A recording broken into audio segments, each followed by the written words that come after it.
Look who finally went off for something for the first time in 4 weeks. And this thing's just having a stroke. National Weather Service in Blacksburg has issued a severe thunderstorm warning for Bryan County in southwestern Virginia, Wythe County in southwestern Virginia, Mercer County in southeastern West Virginia, until midnight Eastern Standard Time.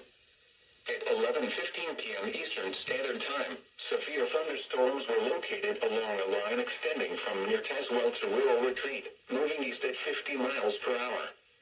Hazard, 60 miles per hour wind gusts. Source, radar indicated.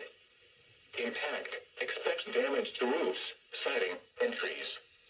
Locations impacted include Bluefield, Wisco, Bland, Princeton, Rural Retreat, Athens, and Matoka. This includes the following location: Mercer County Airport,